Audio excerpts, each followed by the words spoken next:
বাংলাদেশে সরকারি চাকরিজীবী কর্মকর্তা এবং কর্মচারীর সংখ্যা হচ্ছে 14,50,891টি। এই 14,50,891টি পরিবারের সর্বশেষ বেতন বৃদ্ধি হয়েছে 2015 সালে, আর বর্তমান হচ্ছে 2026 সাল।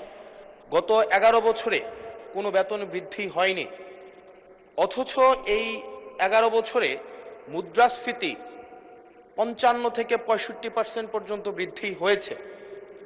মাননীয় মন্ত্রী মহোদয়ের কাছে প্রশ্ন, এই 14,50,891টি যে পরিবার রয়েছে, প্রথম শ্রেণী থেকে চতুর্থ শ্রেণী কর্মকর্তা এবং কর্মচারীদের সরকারি তাদের বেতন বৃদ্ধির জন্য, যদি এটি আপনার মন্ত্রণালয়ের না, আপনারা অর্থ মন্ত্রণালয়ে তাদের বেতন বৃদ্ধির জন্য কোনো প্রস্তাব পাঠাবেন কিনা, এবং এই নিয়ে বর্তমানে আপনাদের প্রণীত যে নীতিটি রয়েছে সেটি আমরা জানতে চাচ্ছি।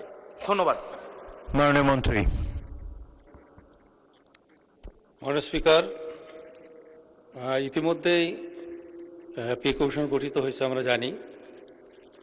তো বিষয়টি অর্থ মন্ত্রণালয়ের আওতাধীন, আর এই বিষয়ে যদি পৃথক নোটিশ দেওয়া হয় তাহলে এ বিষয়ে বিস্তারিত মহান জাতীয় সংসদে মাননীয় সদস্যের উত্তরের জন্য উপস্থাপন করা হবে। মাননীয় স্পিকার, আপনাকে ধন্যবাদ।